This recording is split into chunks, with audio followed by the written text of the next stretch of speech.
Meron ba kayong natirang pritong karne o lechon na hindi na ulam? Kumusta po sa lahat? Gagawa tayo ng lechon chopsuey at ito ang mga ingredients. Pork lechon leftover. Sayote. Yongcorn. Sweet peas. Baguio beans. Carrots. Cauliflower. Chinese cabbage. Bell pepper. Knorr cube. Soy sauce. Onion. Oyster sauce. Garlic. At ang ating secret ingredient na pate. Pwede po kayong gumamit ng chicken liver spread kung wala po kayong mahanap na pork patty. Nakakadagdag po kasi ito ng linamnam at lasa sa chopsuey. Mainit na po itong cooking oil, una nating igisa ang sibuyas.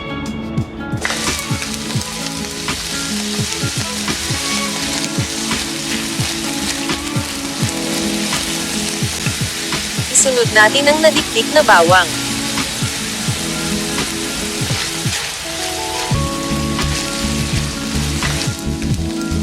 At isunod natin ang mga mahirap maluto na gulay. Unahin nating ilagay ang carrots.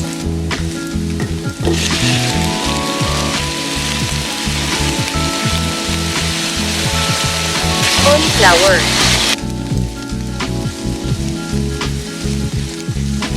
Sayote.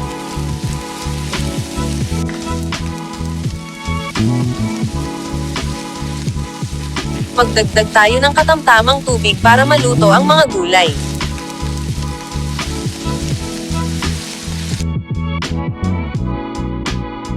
Ilagay na natin ang liver spread.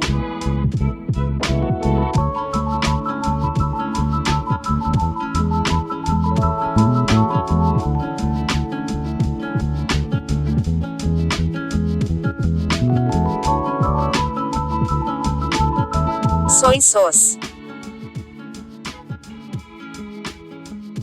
Oyster sauce. Knorr cube.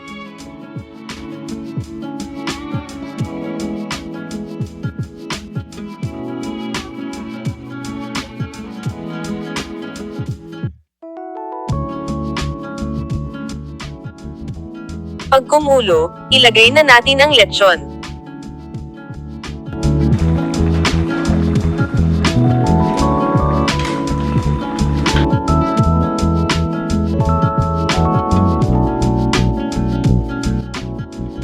Baguio beans.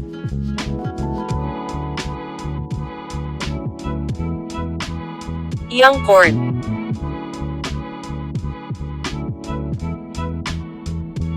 Green and red bell peppers.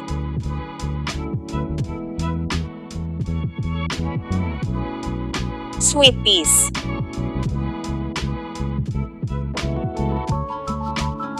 Chinese cabbage.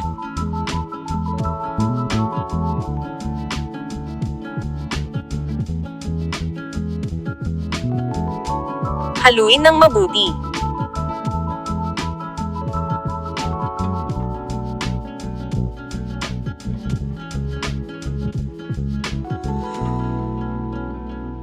Habang pinapakuluan ay maghanda tayo ng pampalapot ng sabaw. Ito ang mixture ng cornstarch at cold water. Paghaluin at i-mix ng mabuti at dahan-dahan nating ilagay sa linuluto natin.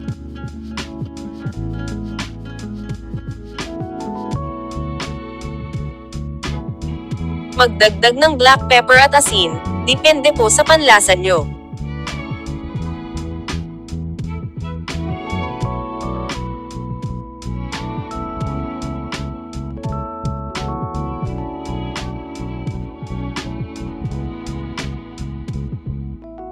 Pakuluan lang po at pagluto na ay patayin ang apoy. Huwag po i-overcook ang gulay. Mas masarap po ang chop suey pag crunchy pa rin ang mga gulay.